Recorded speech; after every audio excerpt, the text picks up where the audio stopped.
Estimados estudiantes de Sistemas de Base de Datos de Universidad Estatal de Milagro, sean ustedes bienvenidos a este semestre. Les saluda vuestro profesor Richard Ramírez Anormaliza. Voy a ser el responsable de la cátedra de Sistemas de Base de Datos. Para hoy tenemos la unidad 1, que corresponde a la introducción a las bases de datos relacionales, y vamos a revisar el tema ya 1, conceptos básicos de base de datos. El objetivo para el día de hoy es describir los conceptos básicos de base de datos de forma coherente y empoderándose de cada una de estas definiciones para sembrar una base conceptual importante que nos permita avanzar a la práctica en que se constituye esta asignatura, pues es más práctica que teórica. Hoy revisaremos dos de los subtemas del tema conceptos básicos de base de datos, que es la definición y estructuras de base de datos, y vamos a ver los tipos de base de datos.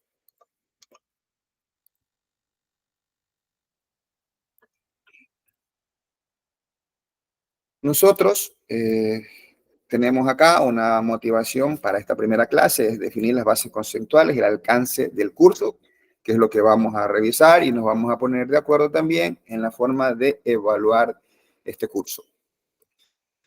Nosotros, de lo que hemos visto en las cámaras que unos activaron y otros por las fotos que tienen en los perfiles, he visto adultos. ¿Por qué hago énfasis en esa definición? Porque seguro usted hizo alguna vez una situación de calificar un proceso como falta de pedagogía, o ese profesor tiene buena pedagogía. Tal vez usted dijo eso alguna vez. Pero, ¿a qué se debe esto? Porque se estaba tratando de un proceso de formación al niño o al adolescente, y estaba bien esa definición. Pero hoy estamos frente a un proceso andragógico, porque acá yo no veo ningún niño, ningún adolescente, y entonces en un proceso o en un hecho andragógico hay que distinguir los elementos que interactúan en el mismo. Primero son ustedes, los participantes, luego el facilitador o facilitadores, quienes hablan, y hay dos hechos fundamentales que se conjugan en el proceso andragógico. ¿Cuál es? El principio de horizontalidad. Yo conozco, por lo que vengo dando ya esta cátedra hace algún tiempo, soy profesor en UNEMI desde el 2001, de manera ininterrumpida. Doy base de datos desde esa época, la primera promoción de ingenieros computacionales que salió, dio base de datos con quien habla. He sido administrador de base de datos y trabajando en el área de desarrollo de sistemas principalmente. Luego, entonces acá, con esa experiencia que yo tengo, y sé que aquí hay estudiantes que tienen experiencia en base de datos, por la formación que seguro, por los trabajos que tienen, la han tenido por cursos o por tal vez alguna carrera iniciada y no terminada. Entonces, acá nadie es más que nadie, todos estamos en las mismas condiciones y cada semestre yo aprendo cuando interactúo con los estudiantes. Entonces, en ese principio de horizontalidad nos vamos a manejar con el marco de respeto hacia ustedes. De mi parte lo tendrán y espero lo mismo de parte de ustedes hacia quien habla. Y luego, ese bagaje de conocimiento que más de uno debe tenerlo, veo que debe hacerse presente y participar. Es el principio de participación. Van a haber espacios de respuesta a ejercicio, a preguntas, razonamientos sobre alguna temática, y entonces usted tiene que participar. Esa participación que usted dé durante el curso es una retribución adicional. Yo tengo acá, hay unos estudiantes que les he quedado debiendo porque no puedo ponerle más de 100. Entonces, en la participación usted puede tener una retribución importante, más allá de 20 a 30 puntos, que se vienen a indexar en algún espacio que usted tenga alguna falencia. Como esta es una modalidad en línea, hay dos momentos bien definidos: el momento sincrónico, como es este, y el asincrónico, que ya fue enviado a revisar ustedes y que la evaluación, cuando se constituye como tal en los test más los exámenes, revisan también esa parte, porque usted no va a pasar esta asignatura solo con la conexión. Usted no va a pasar esta asignatura y algunas otras, deberían ser todas, solo con la conexión.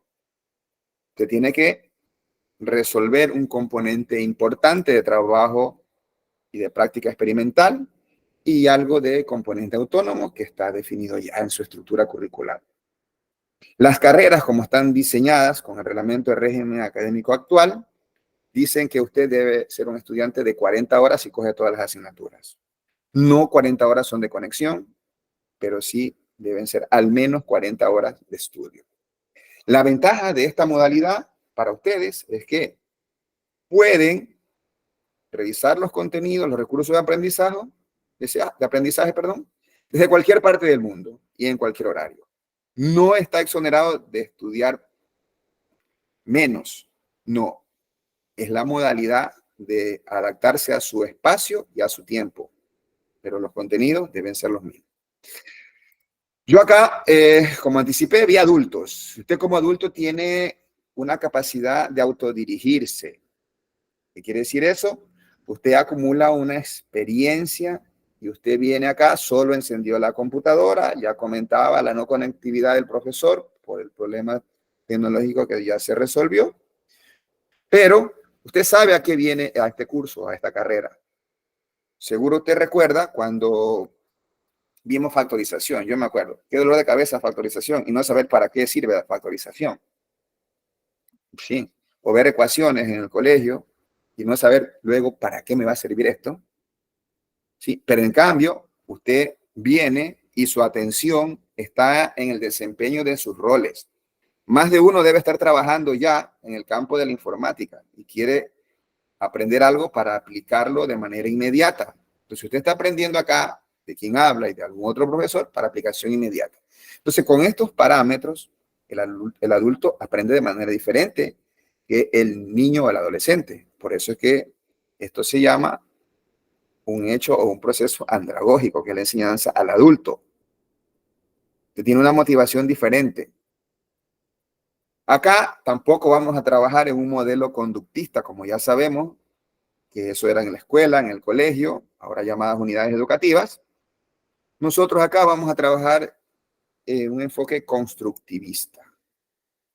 En el enfoque constructivista, ¿sí?, el profesor adopta otro rol, ya no el que le va a coger la mano y le va a decir la L con la A, la y cuestiones similares que usted ya las vivió. En este proceso, quien habla y el resto de compañeros van a asumir el rol de facilitador del aprendizaje. Hemos resuelto unos contenidos, unos recursos que usted tiene que asimilarlos y revisarlos.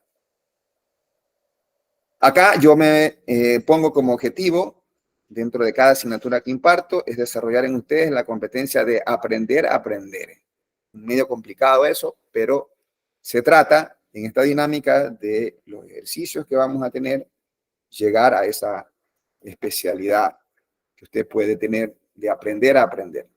Si yo en el modelo conductista siguiera trabajando, usted pudiera resolver los ejercicios tal cual como yo se los planteo. Te recordarán en el colegio que le tomaban en el examen posiblemente algún ejercicio que le dio el profesor durante las clases, las tareas. Acá no va a haber eso. Entonces, trabajar en un modelo conductista le limita su capacidad de reacción y solo estará disponible para poder defenderse ante lo que el profesor le enseñó, no más. Pero un esquema constructivista, siendo usted partícipe activa del conocimiento, del apropiarse del conocimiento, usted va a aprender y poder desempeñarse de mejor manera.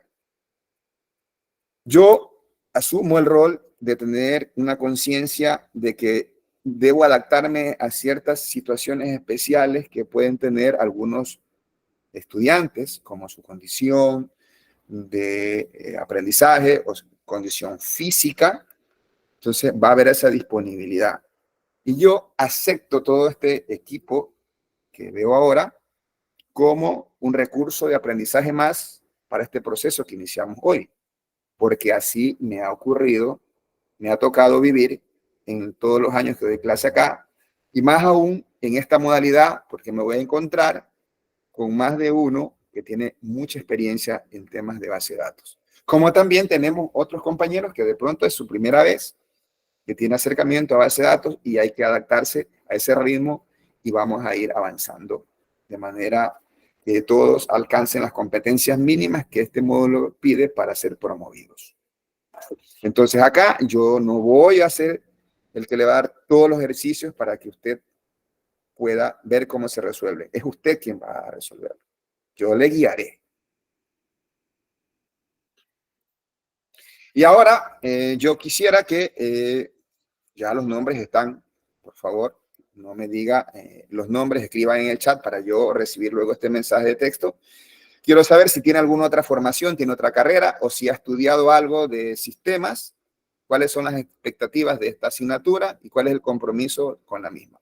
Comience a escribir en el chat, por favor, que eso es lo que yo quisiera para irlos conociendo un poco más, para saber cómo tengo acá este curso en este semestre.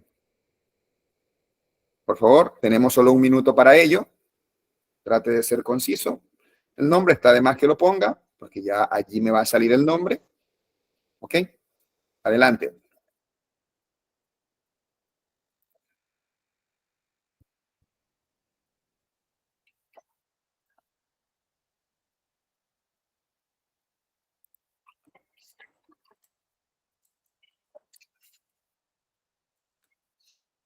Ya anticipé, no escriba el nombre.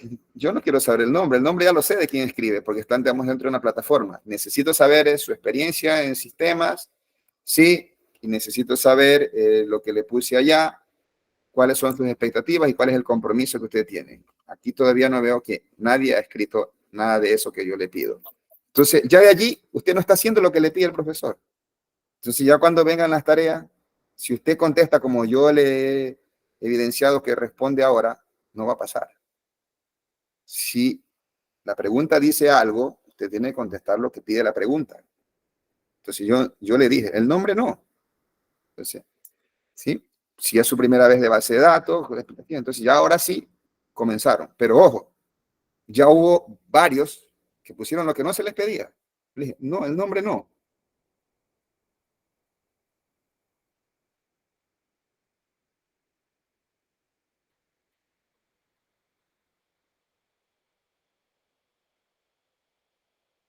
Muy bien, Kerly.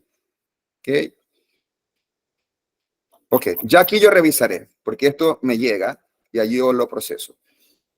Acá nosotros vamos a ser muy efectivos en el uso de la conexión, ¿sí? ¿Por qué? Porque cuando trabajamos en la modalidad en línea, el proceso sincrónico que vivimos en este momento, debemos aprovecharlo al máximo, ¿ok? Tiene tecnología en seguridad ciudadana, muy bien, Marjorie, qué bien. Entonces, muy bien. Espero allí revisar todos sus comentarios y según eso, tener una idea del equipo que tengo acá ahora con la posibilidad de pasar al siguiente nivel y adquirir competencias en base de datos.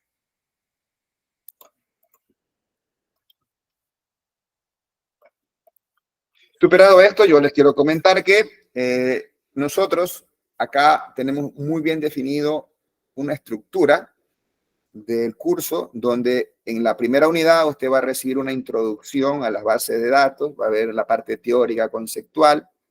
Luego vamos a la unidad 2, que es el diseño de bases de datos relacionales. Usted se va al examen parcial aprendiendo a modelar o a diseñar una base de datos y normalizando la base de datos. La normalización tiene una connotación muy importante para quienes trabajan en base de datos y sobre todo ya luego se enfocan en trabajar en desarrollo de aplicaciones, porque es allí donde hay una serie de reglas que cumplir para que no haya una redundancia de datos, para que el modelo de datos sea paramétrico y le permita registrar todo lo que el sistema pretende alcanzar.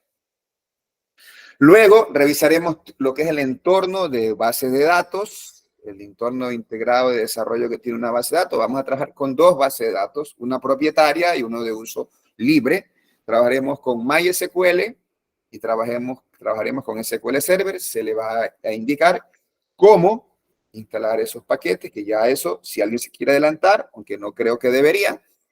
Luego tenemos allí, primero que pasar por el proceso de diseño y modelamiento de base de datos y la normalización de base de datos, que está en la unidad número 2, para lo cual vamos a utilizar una herramienta que es así, está disponible también allí con los enlaces respectivos para poderla instalar. Luego terminaremos el curso viendo el lenguaje de SQL que nos lleva a ver cómo se definen las estructuras, cómo se crean los objetos en las bases de datos, y luego revisaremos la manipulación de objetos o manipulación de tablas en las bases de datos a través de las consultas de recuperación, de inserción, modificación y eliminación de bases en las bases de datos. Y será el fin de nuestro semestre, donde allá también tendremos que hacer un trabajo práctico experimental. En el primer parcial usted termina haciendo un modelo de datos. Luego, en el siguiente parcial, termina implementando un modelo de base de datos o haciendo unas correcciones, unos procesos de manejo de SQL en la base de datos. Ahora, nosotros quisiéramos ponernos de acuerdo con la evaluación. He modificado un poco la parte de evaluación. No sé si hay algún alumno que está tomando por segunda vez la asignatura, ya lo veremos. Esto tiene una mejora, un ajuste importante para este parcial. Nosotros vamos a tener 3 tests en el parcial, por eso hice 3 más 3. Pasan las 2 primeras semanas, es decir, esta y la que viene, a la siguiente viene un test. Pasa esa semana, pasa la otra, usted tiene un test. Esos tests ya están programados en este momento. Ya usted sabe la fecha y la hora de esos tests. ¿Sí? Test que tienen un tema importante de la parte que se ve en cada unidad. No cubre exclusivamente la clase sincrónica, cubre los compendios, cubre la clase sincrónica, cubre la clase asincrónica, cubre los recursos que se sugieren en la clase asincrónica. Luego usted tendrá que hacer un trabajo de investigación en el parcial, que básicamente en este primer parcial es construir un modelo normalizado. Yo le daré el problema, usted tiene que normalizar ese problema y que ese es grupal. Seguramente ustedes tienen grupos establecidos para trabajar. Aquí nos olvidamos de esos grupos. Los grupos los decido y los armo aleatoriamente yo, de acuerdo al número de estudiantes. Esa evaluación que es grupal, cuando hay este trabajo, ¿sí? Resulta que viene con unas condicionantes. Cuando se trabaja en equipos, a veces no trabajan todos, y entonces, ¿qué ocurre? Puede ser que alguien que no participó tenga una nota que no la merece. Entonces, en el trabajo que va a entregar usted, si son 10, por decir los integrantes, 10 es el número de integrantes de su grupo, ¿sí? Que no sé si sean 10, sino que es un ejemplo que utilizo ahora. Cuando en el apartado conclusión, yo voy a revisarlo y a calificarlo, debe haber una conclusión por cada integrante del equipo. No es necesario poner el nombre de quien pone la conclusión, pero yo cuento, hay 10, tienen que haber 10 conclusiones. Entonces ya, usted se lo va a pensar 2 veces de poner a un compañero que no participa, porque usted, si pone a ese compañero, tendrá que colocarle también la conclusión. Así que no se complique, si alguien no trabaja, usted sencillamente luego con su equipo se ponen de acuerdo y en la portada que deben colocar ponen los 10 integrantes y entre paréntesis le ponen no participó. Porque para mí es importante que ponga de esta forma, porque yo como califico por grupos, yo le pongo la calificación a todo el grupo y luego tengo que venir a ponerle 0 al que no participó. Pero si usted tiene 10 integrantes y después me pone solo 7, ¿cómo yo sé? Tengo que ir a buscar y es más complejo y usted no va a tener más rápido sus calificaciones. Entonces, por favor, esa consideración cuando entreguen los trabajos. Que sí se van a expulsar entre ustedes. La experiencia me dice que sí, porque usted sabe que hay compañeros que no les gusta participar y entonces usted tampoco va a estar en este momento para poderlo. Que hay otros equipos que sí trabajan muy bien y de todo. Eso se va a presentar allí. Ok, entonces es así como vamos a evaluar nuestro curso para este parcial. Dejo de compartir y ahora si alguien tiene alguna inquietud, levanta la mano y activa su micrófono. Vengo acá y le resuelvo su duda. ¿Alguna inquietud?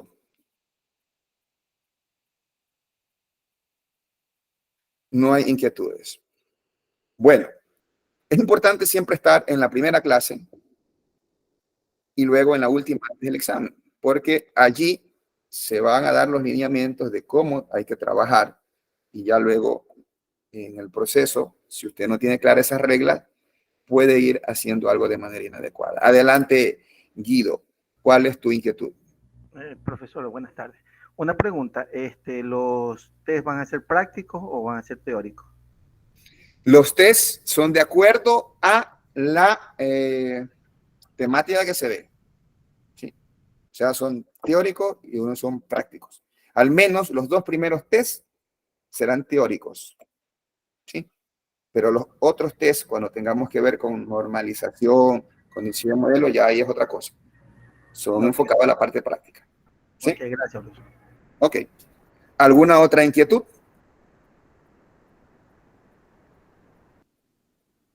No. Ok, avanzamos entonces.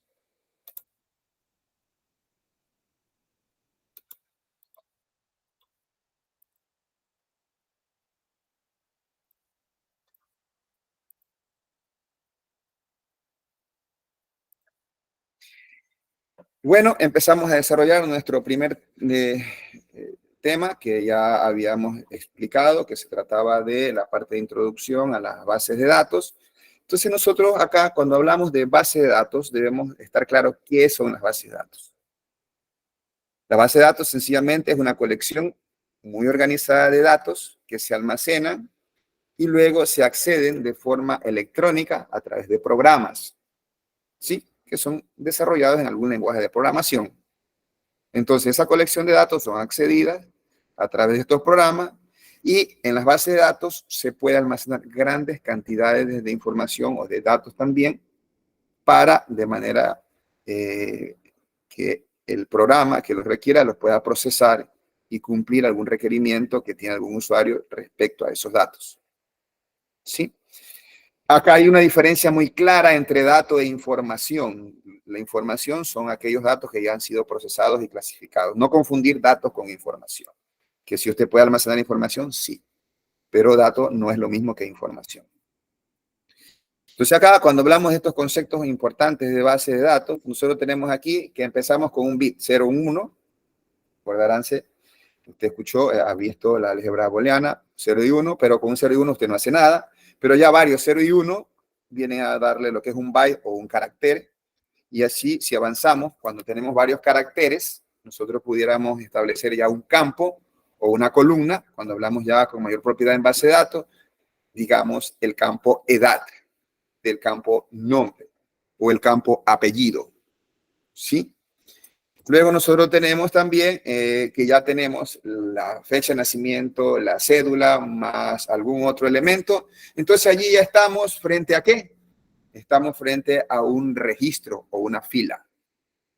Entonces, para ello, nosotros debemos estar claros de que existe una jerarquía, una estructura, y por allí vamos avanzando desde el bit, byte, campo, hasta llegar al registro o fila.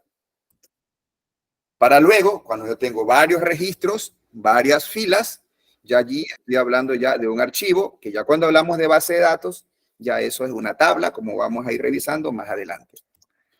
Y una base de datos, ¿qué viene a ser una base de datos? Principalmente la base de datos, ya nosotros vimos que en la base de datos tenemos, y vamos a verlo más adelante, la definición, que ya la dimos, y hay tipos de base de datos. Entonces, las bases de datos, ya se dijo que es un conjunto de elementos que almacenan allí, básicamente datos. Y estos datos se almacenan en las tablas. Ya se definió lo que era un registro, un campo, pero ¿qué otros componentes encuentra también usted en una base de datos? Las claves. que son las claves primarias y las claves foráneas. Las tablas dentro de una base de datos guardan cierta relación, y más aún cuando hablamos de bases de datos relacionales. Esa relación son a través de las famosas claves foráneas. ¿Sí? Nosotros debemos tener aquí que antes de la utilización de bases de datos, nosotros teníamos sistemas de archivos. Entonces, ¿qué eran los sistemas de archivos? Los datos se almacenaban en archivos separados y estaban individualmente. Estaban por un lado los archivos que, si bien es cierto, usted sabía que podían tener alguna relación el archivo de empleados con el archivo de roles, no existía unas validaciones y una integración como ya se vino a presentar y con ciertos elementos como en las bases de datos. En las bases de datos acá ya esas tablas están integradas y pueden relacionarse y pueden hacerse ciertos controles y ciertas validaciones que las vamos a ver aquí a lo largo de este curso. A mí me tocó trabajar con sistemas de archivos. Sí, como siempre le digo a mis estudiantes,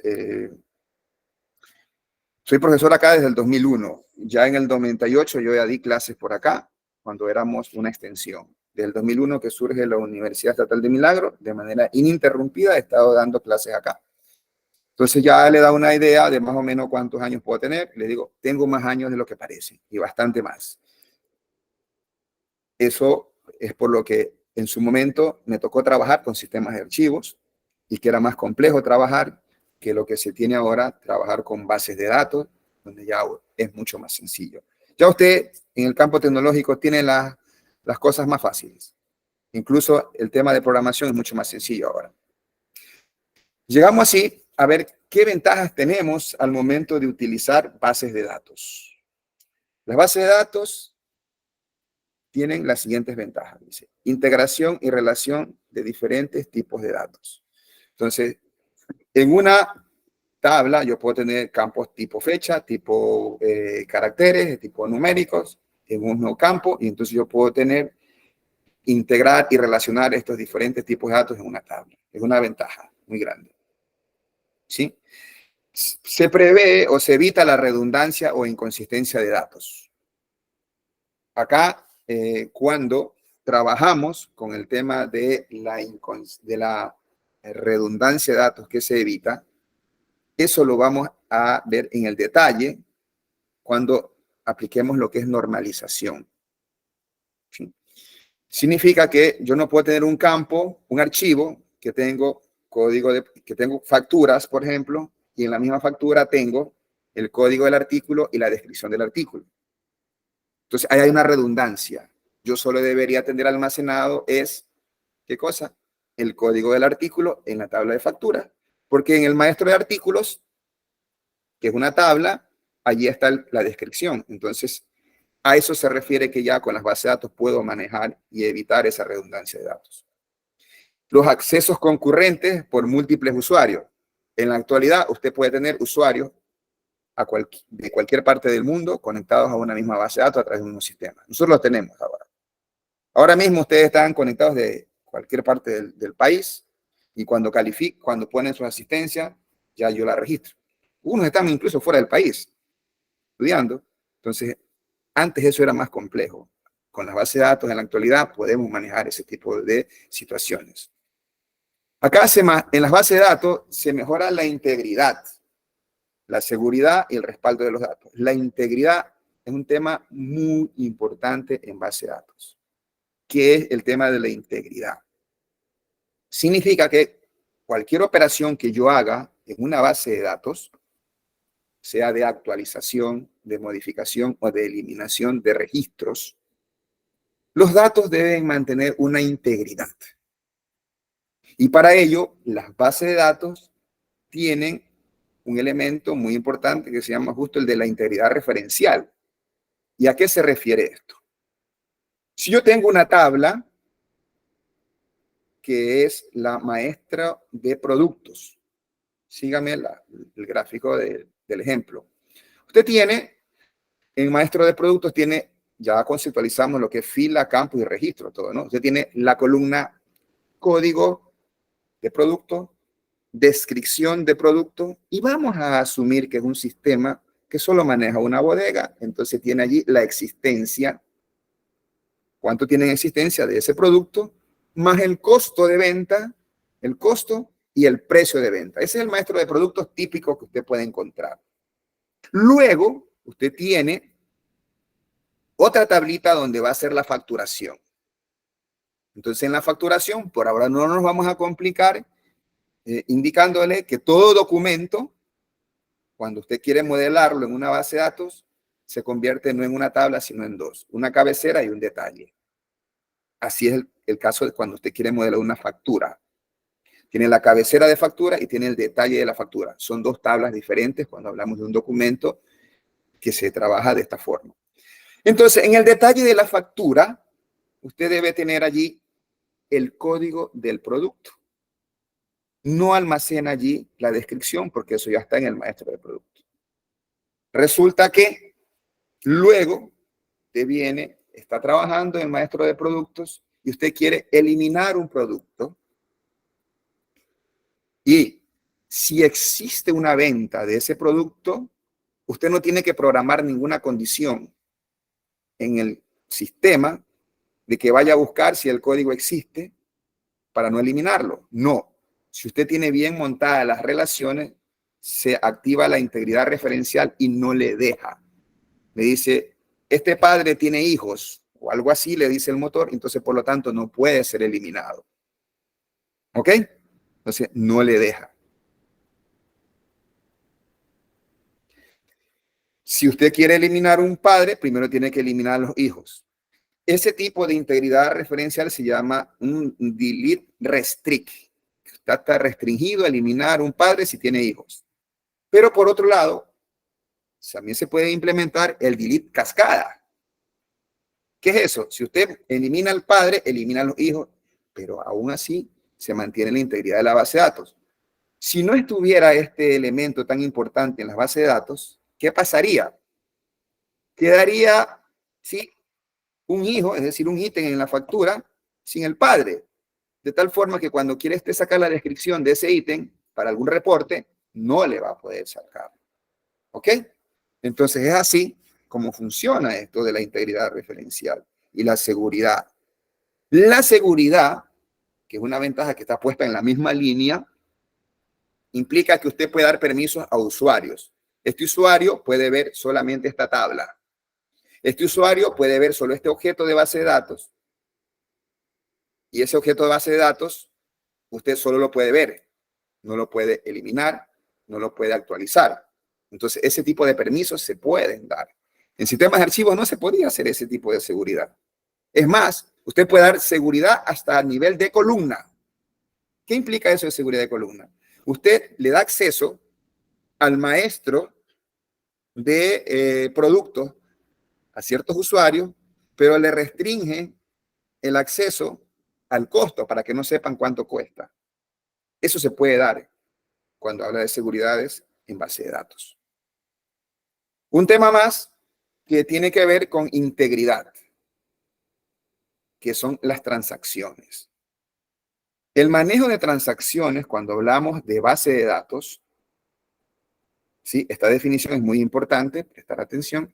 Una transacción en base de datos significa que se ejecuta todo un bloque de código o no se ejecuta nada.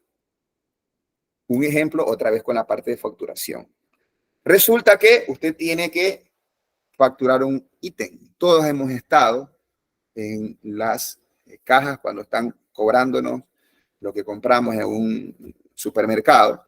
Y entonces sí se dan cuenta que hay un momento que el cajero pone grabar, ya cuando le ha cobrado, inclusive creo. Cuando ya le ha cobrado, ya viene pone grabar la factura. Cuando usted quiere grabar esa factura, ¿qué tiene que hacer? Crear una tabla, insertar registros en una tabla que se llama cabecera de facturas. ¿Cuántos registros van allí? Uno. Solo va el número de la factura, el código del cliente, la descripción del cliente y unos datos generales, la fecha.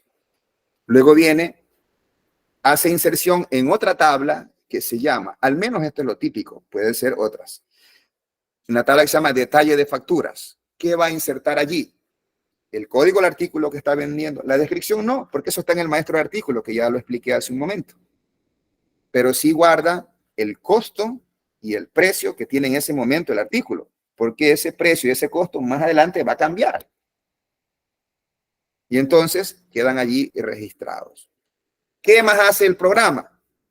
Actualiza el stock de inventario para descargar los ítems que ya vendió. ¿Cuántas tablas se ven afectadas allí? 3.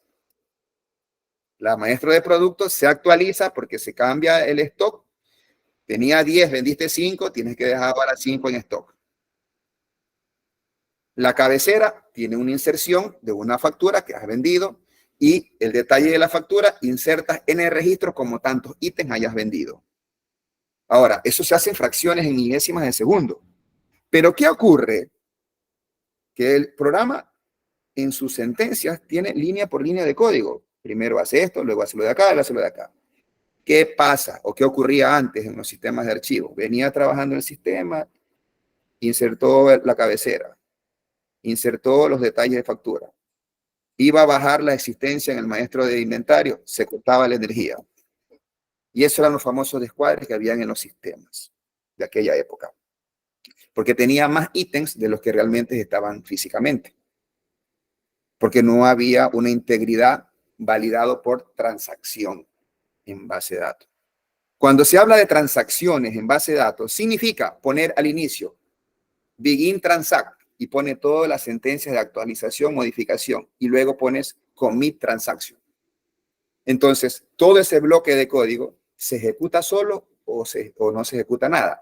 Que si hay un error cuando le falta la última línea, entonces él hace una sentencia que se llama rollback. ¿Qué es el rollback? Devuelve al estado inicial que estaban esas tablas y significa que no queda el inventario descuadrado y no quedan unas facturas generadas por allí. Eso es lo que se tiene de ventajas cuando hablamos del trabajo en base de datos. Respaldo de los datos, sí. Toda base de datos tiene, ¿qué cosa? Tiene un respaldo, permite hacer respaldo y recuperación de sus datos. Que usted ya, cuando vea administración de base de datos, que no va a ser conmigo, va a ver cómo hacer un respaldo. Acá también algo veremos. Cómo hacer un respaldo y cómo hacer una recuperación de una base de datos.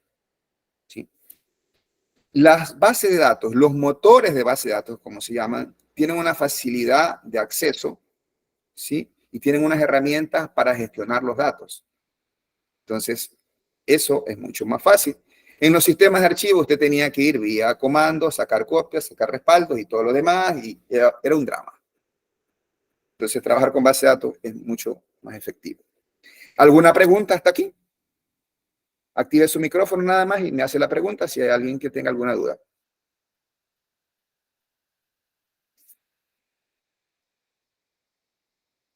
Ok, avanzamos. Sí, buenas noches, ingeniero Richard. Sí, dígame.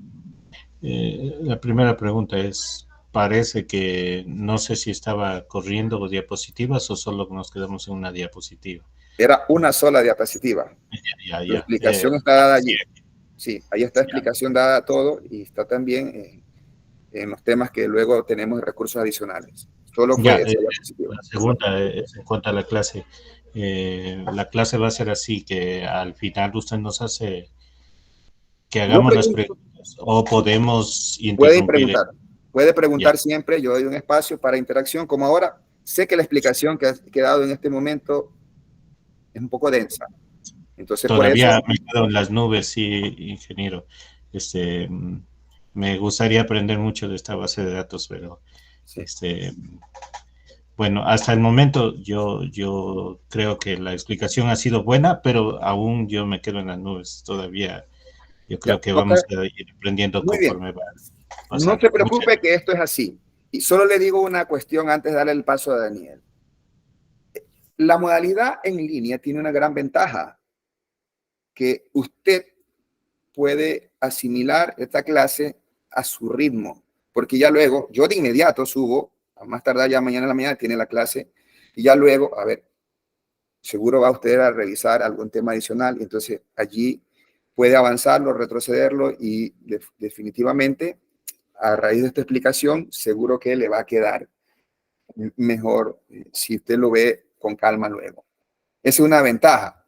Entonces, cuando yo digo alguna duda, y por favor que sean así las dudas, que no vengan encaminadas a que, por favor, me puede repetir, porque no estaríamos siendo efectivos. Si es alguna duda que queda puntual, digo, no sé qué es esto, no me explique mejor esto, porque las palabras están dadas allí. Entonces ahí yo replanteo y explico de mejor forma. ¿Por qué? Porque decir, repítame lo que pasa, no, ya usted lo va a ver N veces en la grabación. Por cierto, yo todas mis clases las pongo en mi canal de YouTube. Y yo aplico mucho inteligencia artificial y analítica de datos en mis clases, en el proceso de evaluación también. Y yo, ¿qué es lo que voy a revisar? Veo pues las estadísticas de revisión de los videos.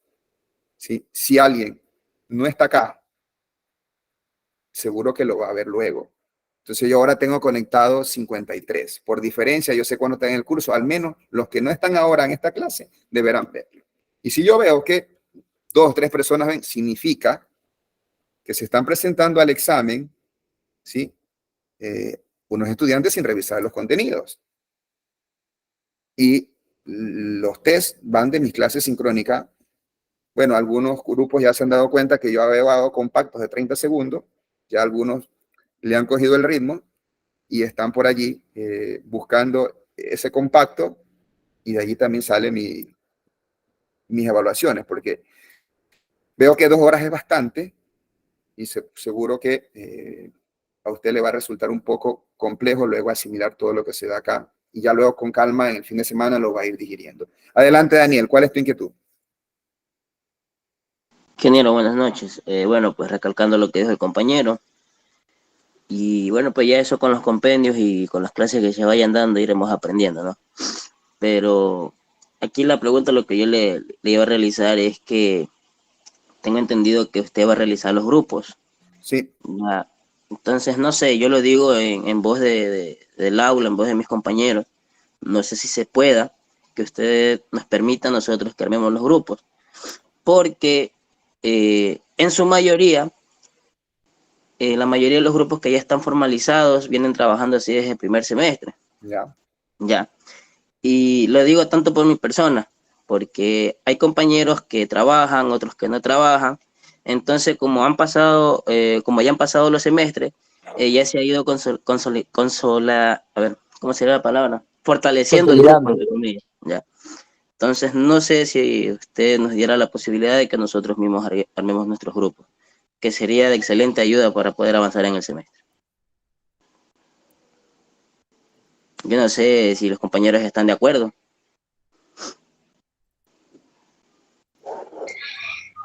Bueno, yo estoy de acuerdo con el compañero Durán, ya que A ver, han vamos un habido... ratito. A ver, un ratito. Por favor, vamos a ser efectivos con el tema de la sincronía. Sí, innegociable el tema de los grupos. Cambiemos de tema. ¿Por qué? Porque nuestra misión como universidad dice que usted tiene que ser estudiante proactivo y desarrollar la capacidad de trabajo en equipo. Y usted no va a desarrollar trabajo en equipo trabajando habitualmente en eso. Eso es innegociable. Disculpen ser así, no quiero faltarles el respeto. No se puede, no, y más aún y con las condiciones de que ahora la tecnología nos permite estar en cualquier parte del mundo y podernos conectar. Así que cambiemos de tema, porque eso está en la autonomía de cátedra. Yo sigo los lineamientos que me permiten. Entonces, vamos a otro tema. Eso ya está definido y esa parte es no negociable. Tal vez otro aspecto de la clase que yo les repita, puedo dar hasta clases adicionales, ¿sí? Si así se pide el grupo, pero definitivamente el trabajo en equipo va de la forma que lo tenemos establecido, y ya son algunos semestres que se viene trabajando acá y sé que van a tener inconvenientes, pero usted está aquí para ser ingeniero, y un ingeniero es para resolver problemas, no para ser parte de los problemas, y sé que lo van a tener que resolver. Adelante, Guido. Profesor, una pregunta. A medida que fue avanzando la tecnología, he visto también que hay bases de datos o motores de bases de datos no relacionados. Entonces, ¿Se puede trabajar así? A ver, sí, lo que ocurre es que cuando ya depende qué es lo que quieres hacer, ya vamos a ver, justo viene esto aquí en la clase de hoy. Ahí lo vamos a revisar, ¿sí? Tranquilo. Está en el tema de hoy para la clase, ¿no? Entonces, si hay algún otro tema con respecto a la explicación, ¿no? Entonces avanzamos con la clase.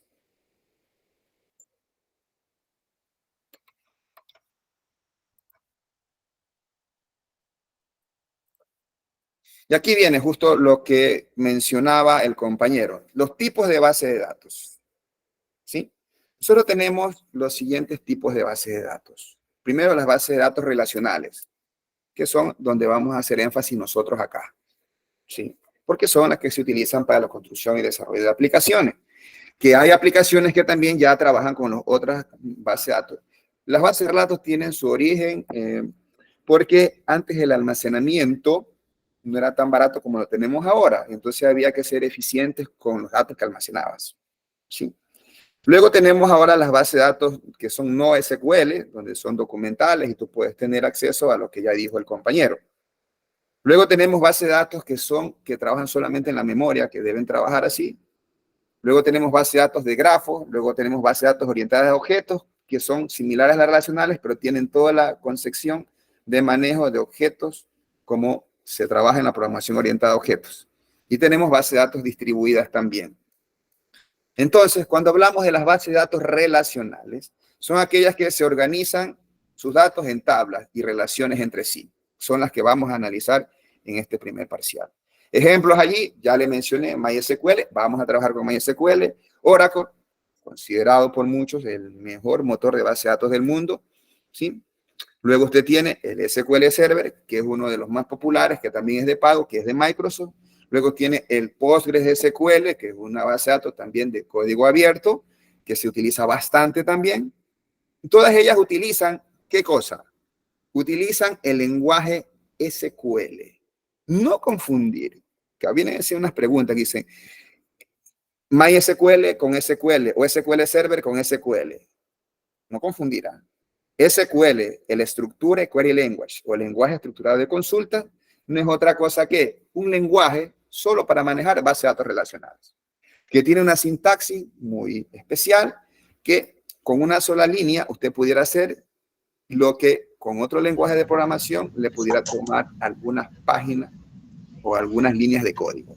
Ese lenguaje SQL lo veremos el parcial 2.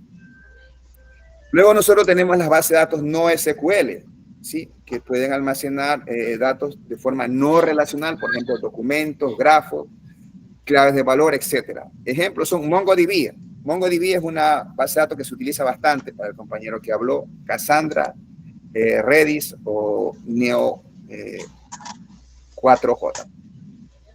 Las bases de datos en memoria son las que se almacenan todos los datos en RAM para un acceso más rápido. Obviamente ya ahora el RAM es un poco más accesible. Por favor, los micrófonos.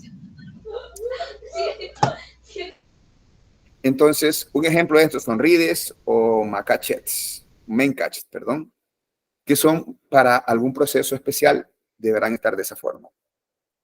Estas bases de datos de grafos son las que ya dijimos, que son las que están inmersas dentro de las bases de datos no SQL, igual que las bases de datos columnares, donde los datos se almacenan por columnas en lugar de filas y son optimizadas para ciertos análisis.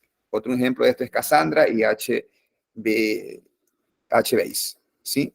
Y las bases de datos orientadas a objetos son las que integran toda la programación orientada a objetos, que usted ya la ha visto, seguramente en alguna de sus asignaturas, y trabajan ahora con datos. Ejemplo, ObjectDB. ¿Sí? Y las bases de datos distribuidas van enfocadas a lo que usted tiene en varios nodos o en varios servidores, poder ubicar eso. Aquí hay un ejemplo de las bases de datos que pudieran estar en este esquema, pero no es solamente ellas, sino algunas otras bases de datos que se pueden manejar así de manera distribuida. Es decir, esta base de datos está en 2 o 3 servidores. Bueno, entonces esto nos lleva a que tengamos los principales factores cuando nosotros tengamos que elegir un tipo de base de datos. Usted le va a tocar elegir, porque usted en algún momento dado es convocado para trabajar y no hay nada y usted tiene que elegir qué tipo de base utilizar. Entonces, para ello, ¿qué tiene como recomendaciones? El modelo de datos que va a utilizar. Si es relacional, entonces, por favor, trabaje así. ¿Sí? Si es por el desempeño que tiene que evaluar, ojo, hay una base de datos que tienen un mayor desempeño que otras. Ya veremos aquí más adelante cuáles son las que están soportando mayor nivel de transacciones. ¿Sí? La escalabilidad, qué tanto yo quiero luego ir creciendo. Y las funcionalidades, porque hay unas que tienen más funcionalidades que otras, ya ahí veremos y vamos nombrando a cada una de ellas, aunque sea de manera inicial, porque esto seguro lo va a ver más adelante en lo que tiene que ver con la asignatura de administración de base de datos, o creo que para ustedes se llama gestión de base de datos. Los modelos, ya hablando en sí, el modelo de base de datos, cómo se originan, se representan acá en estos 4 modelos que tenemos. El jerárquico, que ya cada registro se almacenaba de manera como un organigrama, se los iba revisando, los datos se almacenaban así, los registros se mantenían ese tipo de relación. Luego venían los de red, que tenían algo similar a lo que vemos en la gráfica, y los relacionales, que son los que más utilizamos y los que están más vigentes. Y los de orientación a objeto, que son aquellos que también están en mucha utilización ahora, que es parecido a lo relacional, pero le incorporan todo el concepto y toda la filosofía de manejo de orientación a objetos. Herencia, polimorfismo y todo ese tipo de condiciones de la programación orientada a objetos. Tendencias acá, ¿sí? ¿Qué nos espera? Porque acá nosotros no debemos solo prepararnos para lo que hubo, para lo que hay y lo que se viene. Entonces aquí en mi curso yo le voy a indicar a ver cómo vamos, hacia dónde vamos por allí. Lo primero es que las bases de datos ya se van a trabajar en la nube. Nosotros, nuestro sistema que tenemos trabajando ahora, nuestro sistema académico, señores, ese sistema no está en nuestro data center. En alguna parte del mundo está. Entonces, estamos trabajando ya ahora con Cloud Computer, computación en la nube, y entonces tenemos que esa base de datos está almacenada en la nube. ¿Sí? Entonces, cada vez existe más uso de esto y aparece ya el concepto de llamado de servicio de base de datos en la nube, ¿sí? Como tal. Y entonces acá le digo, nosotros como Universidad Estatal de Milagros trabajamos así. Otra tendencia en el tema de base de datos es que ya todos resolvieron en las industrias con el trabajo de tener un sistema.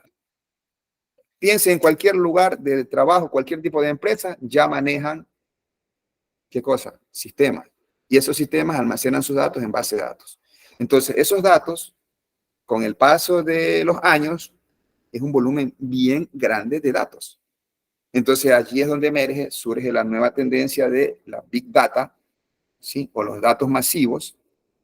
Y ya ahora, revisar todo eso, hay técnicas de analítica de datos, que también algo lo manejo, y nosotros tenemos allí ese uso de esa gran cantidad de datos a través de Big Data. Esa es la tendencia. Entonces usted, a través de Big Data, usted ya puede trabajar con ver patrones, ver análisis de tendencias. Yo ahora estoy en un proyecto de ver cómo usted aprende, cómo usted se comporta dentro de nuestra institución. ¿Por qué? Eso ya está almacenado en mi sistema de gestión, ¿sí? En nuestro entorno virtual de aprendizaje durante años. Entonces vamos a ver cómo trabajan ustedes analizando y aplicando técnicas de analítica de datos o Big Data para poder establecer patrones, criterios, deserciones, cómo hacer retención de estudiantes y todo lo demás. Entonces, para eso es lo que se tiene ahora la Big Data. Ya se utiliza más ahora, lo que dijo el compañero, las bases de datos no SQL. Una de las que se utiliza más es la MongoDB, que son bases de datos no relacionales, que se utilizan para manejar datos no estructurados y que son de tipo escalar e incluso son horizontales para poder hacer algún proceso de análisis o algún proceso que requiere este tipo de base de datos. Y lo otro, donde también yo estoy inmerso ahora un poco, y es la tendencia, por eso estamos hablando de lo que se vive y que viene más adelante, es la inteligencia artificial. Entonces, a través de los datos y mezclados con inteligencia artificial, usted ya viene a llegar a lo que es el Machine Learning para aprender y generar sistemas expertos que pueden tomar decisiones para así de esta forma crear análisis predictivos, donde principalmente lo que se hace es reconocimiento de patrones. Nosotros acá tenemos un serio problema en la parte judicial. Es un poco complejo lo que voy a mencionarlo, sí, pero no es exclusivo de Ecuador. ¿Pero por qué?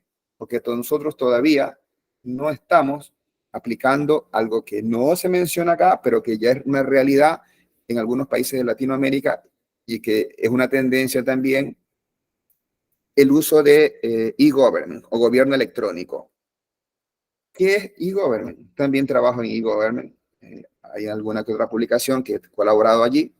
El gobierno electrónico no es otra cosa que darle servicio al ciudadano a través de las tecnologías de la información.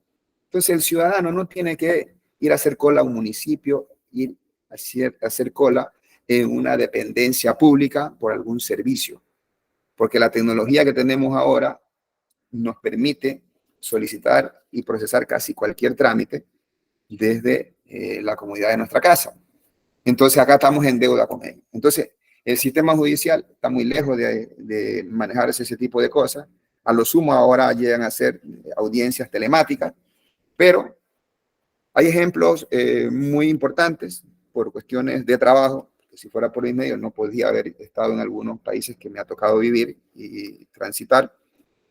Estuve en Estonia. Estonia es un ejemplo de la aplicación de el sistema judicial con inteligencia artificial, donde los casos hasta que tengan que ver con complicaciones de 7.000 euros son resueltos por una herramienta de inteligencia artificial. Entonces, ¿qué pasa? Ya acá el juez no se sabe quién es, porque esa máquina tiene una efectividad del 97%, porque reconoce patrones y todo lo demás.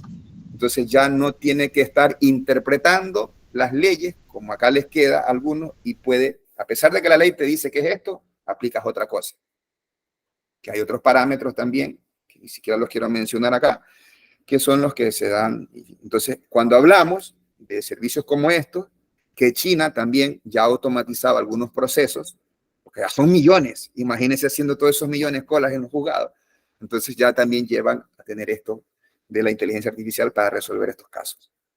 También China ya ahora tiene algo que se llaman como recompensas sociales o algo así, y trabajan mucho con inteligencia artificial, con reconocimiento de patrones, de que cada ciudadano chino ya está identificado, y como hay cámaras por todo el mundo, perdón, por toda China casi, entonces ellos evalúan si usted portó mal, se subió mal, cruzó un paso cebra y quiso pasar y el otro conductor no lo respetó y un montón de cosas más, como todo es con reconocimiento facial, a los que van bien. Eso tiene sus problemas, ya están ellos bordeando un poco ya de pérdida de autonomía y pérdida de identidad, porque allá el tema de protección de datos no se respeta, aparte de eso, ¿no? Pero son cuestiones de la tendencia en el manejo de datos combinado con esto, ¿no? Ahora, las bases de datos de tiempo real ya son aplicaciones que se requieren mucho de estar en tiempo real con el Internet de las cosas, el IoT, es otra tendencia. Sí, ya yo sé que mi nevera me tiene que hacer esto, la programo y tal cosa, y esto es en tiempo real, y así los otros artefactos también. Y el fintech, ¿qué es el fintech? El fintech no es otra cosa que con el móvil en tiempo real ya poder tener aplicaciones de servicio financiero. Y así un montón de cosas más. Son las tendencias, chicos. Y usted debe estudiar. Usted escuchó que tecnología de la información era una muy buena carrera, y sí es una muy buena carrera. Pero le pregunto acá, que contésteme en el chat. ¿Existe una cura? ¿Existe una vacuna para el COVID? Contésteme en el chat. Quiero saber eso. Según lo que ustedes han escuchado, bueno, alguien se atrevió a decir, no, efectivamente, no hay algo definitivo para el COVID. ¿Ya? ¿Qué tiempo tenemos con el COVID? Sí. Tenemos casi ya para 3 años, 4 años, correcto, 4 años. Les pregunto yo, en estos 4 años, ¿qué tanto ha habido de tecnología de avance? Muchísimo. Para comenzar, esta misma plataforma que estamos utilizando ahora ha tenido unas mejoras significativas. Entonces usted incursionó sus estudios en una carrera donde va a estudiar el resto de su vida. Yo trabajo con bases de datos que nunca las vi en mi universidad, que supuestamente está en una de las mejores universidades del país, pero ya no. Ya eso que yo aprendí es obsoleto. Si cuando recién empecé a trabajar, yo solo pude utilizar un 30% de lo que vi en mi universidad. Y ahora, cuando a usted le toque aplicar lo que he visto acá, entonces sí, usted tiene que estudiar mucho. Y los avances, porque el estándar de la investigación y los avances que se dan en todos los campos, los avances científicos siempre son en inglés.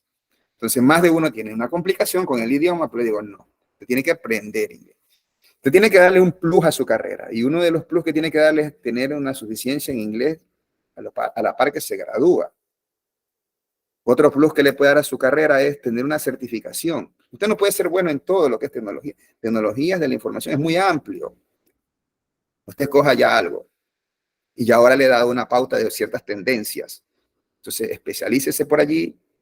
De esa forma, no con cualquier curso, haga un curso de certificación internacional en algún tema de inteligencia artificial, de analítica de datos o de lo que a usted le parezca mejor. De esta forma, usted le da un plus a su carrera. Porque si no, aquí nomás tiene usted como 100 competidores cuando el caso de quisiera por una plaza de trabajo. Pero también algo muy importante de esta carrera es el tema de la innovación. ¿Qué es la innovación? La innovación no es otra cosa que ofrecer un producto con mejores condiciones que otro. La innovación es crear un producto para resolver una necesidad de manera muy, muy competitiva. Y la innovación debe ser constante, porque si ahora usted ofrece algo único, exclusivo, porque usted diseñó un servicio X por ciertas condiciones que producto de su imaginación o por la forma de acceder a ello, aplicó tecnología y le da de la mejor forma, ¿qué resulta? ¿Usted cree que va a ser el único por mucho tiempo? No. Y más aún si estamos en el contexto ecuatoriano, latinoamericano, que le van a copiar. Entonces la innovación debe ser constante. Y ahí yo le cito un ejemplo. Universidad Estatal de Milagro, en mi periodo, no sé si alguno de ustedes me conoce, seguro ingresaron cuando yo era vicerrector. Hasta febrero del 2022 fui el vicerrector académico y de investigación. Entonces nosotros en nuestra institución creamos la Dirección de Innovación de Servicios Académicos. Esa innovación, esa dirección de innovación fue la que nos permitió crear la carrera que nos deja interactuar hoy, allá en el 2018. ¿Sí? Luego nosotros innovamos a posgrado, ¿sí? Y ahora estamos con la mayor población de maestrantes del país. Esta innovación que hemos tenido ahora nos ha permitido llegar a ser en este momento la tercera universidad en población estudiantil. Solo nos supera la Estatal de Guayaquil y la Universidad Central. De allí nosotros tenemos casi más de 42.000 estudiantes. En 2018 nosotros éramos 5.400 estudiantes. Me acuerdo muy bien porque está en mi informe final y que está colgado en mi Facebook, donde hago énfasis de quienes me ayudaron a generar esas carreras, porque hay que ser agradecido en la vida, y uno es nuestra directora, que ahora es mi jefe, aquí la directora de la carrera. Ella viene dirigiendo esta carrera desde que yo era vicerrector, y ahora ella sigue de directora de la carrera porque lo hace muy bien. Mire, ella lo hace muy bien. Entonces, luego innovamos en el tema de posgrados. Ahora estamos ya dado las pautas de otros lineamientos porque tengo un diálogo muy llevado con el actual rector, que estaba conmigo en mi periodo también. Y entonces de eso se trata. Y en esta carrera usted tiene un panorama muy amplio para innovar. Entonces la innovación es no solamente en el tema del producto o servicio que usted da, sino también en el proceso. Usted puede hacer innovación en el proceso. Principalmente usted, innovación en el proceso, porque lo van a llamar. Hace un proceso manual, quiero que me lo automatice, quiero que venga. Y ya ahora estamos hablando de algo que se llama la industria 4 o la industria 4.0, la cuarta revolución industrial, donde ya hay la automatización y la robótica que nos maneja ciertas plantas. ¿Sí? Es más, seguro más de uno de ustedes ha interactuado con estos chatbots de algún banco, que todavía le falta desarrollar alguna de las cosas a nosotros, y estamos ahí en deuda, que no es una persona que está allá, sino es una herramienta desarrollada con inteligencia artificial con acceso a base de datos. Ya en algunas hay que la herramienta te autoriza incluso los préstamos. ¿Sí? Entonces, esa es la tendencia, señores. Y usted se embarcó en una carrera que tiene mucho panorama. Adelante, Gabriel. Ingeniero, ¿cómo está? Solo era para una pequeña consulta que me generó una duda. La ley de protección de datos que entró en vigencia en 2021 y crea plazo hasta 2023, ¿entra también como gobernanza? A ver, no. Esa es una ley, es un parámetro que nos da la forma de poder actuar. Y allí hay una de las parámetros que tiene principalmente el uso de la firma electrónica. Por ejemplo, nuestra institución trabaja en un proceso, ya tenemos nosotros un proceso de digitalización. Nosotros desaparecimos todas las impresoras. Acá no puedes imprimir algo. Por allí hay unos espacios donde puedes imprimir algo, pero no, todo es digital lo de nosotros. El gobierno actual generó una ley muy importante de transformación digital. Entonces, esa de protección de datos era más para eso, pero eso te da el marco, de un paraguas, pero ahora hay algo que ha sacado este gobierno que va muy bien, pero va enfocado a eso, de dar mayor servicio de manera automática y de manera que los servicios públicos se den de esta forma. Entonces, y gracias por tu pregunta que me hizo acuerdo para hacer énfasis en esto, ¿no? ¿Alguna otra consulta?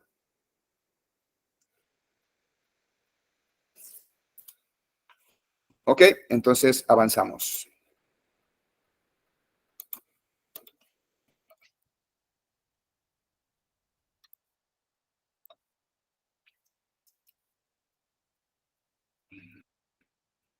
Así como tenemos tendencias, nosotros hay algunos desafíos que dentro de las bases de datos tenemos que resolver como sociedad. Primero, la escalabilidad.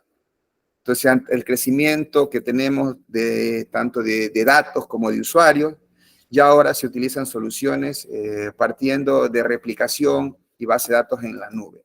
Entonces, ese es un tema muy importante que hay que considerarlo. Nosotros, si tuviéramos que haber iniciado la creación de un data center para darle alojamiento a nuestra base de datos, para atender inicialmente los casi 7.000 estudiantes que teníamos, ya en este momento hubiéramos estado obsoletos y haber comprado más hardware para poder avanzar.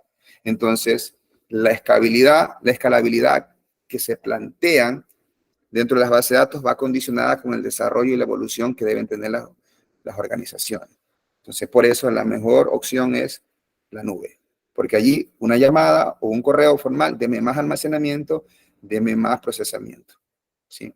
El rendimiento también, dado la gran cantidad de datos, se ve muy afectado, porque ya van a haber varias personas desde cualquier parte del mundo accediendo, y ahí hay una clave, que es el uso de índices. Usted como administrador de base de datos va a darse cuenta que cuando hace una consulta determinadas veces o muchas veces por un solo campo, entonces la velocidad cuando hace una consulta por ese campo y por ese campo usted ha creado un índice, se resuelve casi 100-1. Es importante tener en cuenta eso. La alta disponibilidad a la que nos vemos ahora obligados, porque tenemos acceso desde cualquier parte del mundo, entonces nos obliga a tener nuestros servicios, nuestras bases de datos en un espacio que tenga esa disponibilidad. Entonces, nosotros tenemos en la nube, donde ya en la nube, en alguna parte del mundo, ellos deberán tener, cuando usted revise, quiere montar un data center, que sí lo puede hacer, ¿qué es lo que tiene que hacer? Ese data center debe estar en una zona donde no tenga problemas de vibraciones antisísmicos, que no tenga problemas de inundación. Entonces no puede estar en una planta baja en la costa porque se inunda por acá. ¿Qué más? Debe tener doble fuente, al menos doble fuente de suministro de electricidad, porque si se le corta la energía, usted no puede perder de trabajar, debe tener otro suministro de electricidad. Debe tener doble, por lo menos, acceso a internet, porque van a accederlo y si se le cae un enlace debe estar disponible. Entonces, montar todo eso como empresa es complicado. Entonces yo les digo acá, yo en su momento, como era director de tecnología, sí que me gustaba y me atraía a tener mi data center. Montamos nuestro data center, pero eso en 3 años ya se deprecia, queda obsoleto, tienes que comprar otra vez. Entonces la tendencia, ahora ya como directivo, cuando me tocó, no vamos a comprar equipos, vamos a alquilarlo. Vamos a usar la nube. Esa es la tendencia y allí resolvemos estos temas. El tema de la seguridad ahora es muy importante, no solamente en la base de datos, sino en otros equipos como los firewall que se tienen que ubicar y algunos esquemas de seguridad que son indudables para poder tener una base de datos custodiada. Seguro que ustedes dijeron, a ver, ¿qué pasó con el CNE y el voto electrónico que se cayó? ¿Escucharon ahí? ¿De cuántos países decían que eran los ataques? De 7 países decían. ¿Ustedes creen que fueron de 7 países? Yo creo que puede haber sido de algunos países, pero efectivamente también pudo haber sido, de hecho, de el mismo Ecuador. Porque ahora, con una red privada virtual, usted puede estar aquí y ataca de esta forma. Entonces, seguramente fue de esa forma. Mucho cuidado cuando usted utiliza redes privadas virtuales o las famosas VPN. Mucho cuidado. Hay de pago y hay también libre. Señores, no hay nada gratis en la vida y más en tecnología. Cuando usted utiliza una VPN gratis, cuidado, porque al autorizar usted que quiere ese servicio, lea bien, su máquina se va a compartir con esa IP para otras partes del mundo. Y entonces no es realmente un servidor de IP que está en ese país que le dan una IP a usted, sino que están utilizando su máquina y en ese momento está replicando porque en alguna otra parte del mundo alguien necesita una IP de este país. Y tarde o temprano usted se va a ver inmerso en un delito sin haber sido usted. Por ejemplo, tráfico de drogas, acuerdos de pagos y de todo a través de una VPN que utilizó su máquina de alguien de otro país. Tráfico de órganos, pedofilia o algún otro delito transnacional que se hace en la red. Mucho cuidado.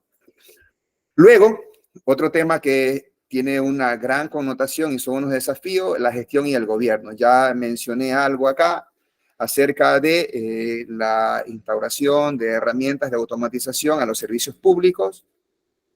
Otra situación más que tenemos, que es la diversidad de opciones de base de datos no SQL que tenemos para poder utilizar.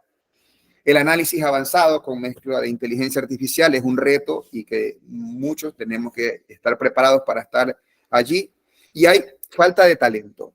Sí que en este momento la tendencia es la analítica de datos y allí está un espacio para que usted se pueda ir especializando. Mezcla de inteligencia artificial con analítica de datos masivos, Big Data, es la tendencia. Ya hay una carrera que se llama Ciencia de Datos, una universidad del país la ha creado. El director de esa carrera fue uno de mis alumnos más brillantes de esta universidad y él la creó, fue noticia nacional y se va a dar en modalidad en línea. Bien por Miguel. Ya acá, cuando tengamos que elegir, adicional a los parámetros que vimos hace un momento, nosotros tenemos que revisar que vamos a trabajar con un modelo relacional o no relacional. Si es relacional, ya nos queda un grupo de base de datos. Si es no relacional, están otros grupos de base de datos. Los requisitos funcionales, si necesitamos controlar transacciones, miren las transacciones, y yo me tomé unos minutos importantes para explicar el número de las transacciones en base de datos. La integridad también, el tema de las consultas complejas que se tienen que ejecutar. Y ya cuando veamos las consultas de base de datos, el parcial 2, yo allí les voy a explicar ese proceso, cómo crear una consulta compleja accediendo a 2, 3, 4 o n tablas. Vamos a verlo, que cuando lo hace con una base de datos que no tiene el afinamiento y los índices adecuados, se va a demorar mucho. ¿Ya? El tema de escalabilidad, que ya lo vimos y eso en la lámina anterior, la facilidad de uso, la curva de aprendizaje, y allí es donde las bases de datos de pago tienen una ventaja porque tienen unas herramientas gráficas intuitivas de administración y de gestión que le hacen ser preferidas. Mientras que otras bases de datos de código abierto tienen ese tipo de herramientas, pero en algunas de ellas hay que meter código para administrar y hay que tener su nivel de complejidad. Y el tema de seguridad que siempre va a estar presente, que ya lo explicamos ahora, ahí se habla el tema de auditoría, por cierto, ya vamos a ver luego una práctica o una dinámica donde vemos el tema de las auditorías en las bases de datos. ¿Sí? Y la portabilidad, Entonces, la disponibilidad de que una base de datos se pueda acceder desde diferentes plataformas y en la nube. Entonces, con todas esas consideraciones, usted tiene que coger y pegarse a una base de datos, comprarla. En resumen, las bases de datos nos permiten almacenar, organizar grandes volúmenes de datos que ya a veces no es necesario trabajarlos directamente con herramientas de base de datos, la explotación de esos datos para convertirlos en información, sino que debemos recurrir a técnicas de Big Data o de analítica de datos para generar información, establecer tendencias, identificar patrones de comportamiento del consumidor, de los estudiantes, para saber, por ejemplo, cómo aprenden ustedes. Eso nos lo dice nuestro sistema de aula virtual, porque están ahí sus clases, tus talleres, y toda esa data, analizándola, nos va a decir mucho. Entonces, ya vimos también que existen distintos modelos y tipos. Según el requerimiento, usted tendrá que elegir qué base de datos aplicar. Y bien, es así como hemos llegado a la fase final del día de hoy en nuestra clase programada para esta sesión. Aquí tengo un espacio para interactuar con ustedes, tengo unos minutos para que usted me diga qué consultas tiene, qué duda tienes, y lo podemos resolver esas inquietudes. Adelante, ¿alguna inquietud? Ingeniero, buenas noches. Soy Antonio Apolinario, me presento. ¿Usted va a actualizar la presentación del...? Por supuesto, sí. Me he dado cuenta que no está allí. De inmediato. Sí, gracias. Sí, de inmediato. Sí, ¿ok? ¿Alguna otra duda? ¿No? Entonces, felicitaciones, primero por haber elegido Universidad Estatal del Milagro. Éxitos en el nuevo semestre que iniciamos, porque es la primera sesión que tenemos, al menos en este semestre, con ustedes.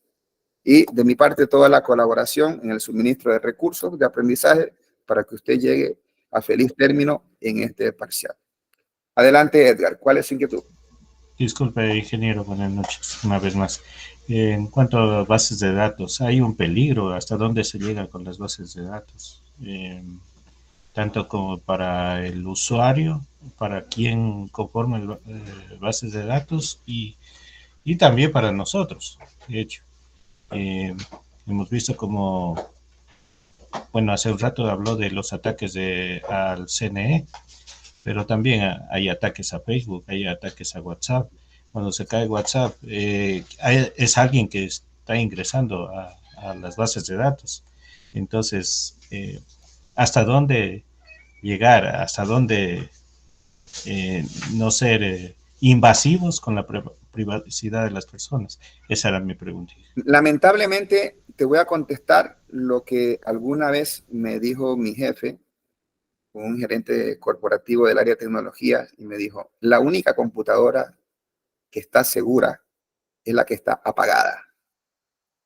Por muchos controles, por muchos esquemas de seguridad que tú montes, siempre va a haber la posibilidad de que existan ataques y que estés expuestos.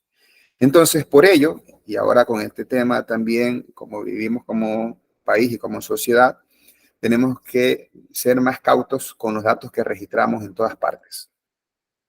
Y seguro que ya hay en el mercado prácticas inadecuadas de distribución de ciertas bases de datos a compañías que lo llaman a usted sin haber usted autorizado para ofrecer algún servicio, algún producto. Entonces estamos expuestos a eso. En nuestro país hay una ley que eso controla y regula, pero ya la aplicación práctica todavía estamos un poco en deuda con la sociedad.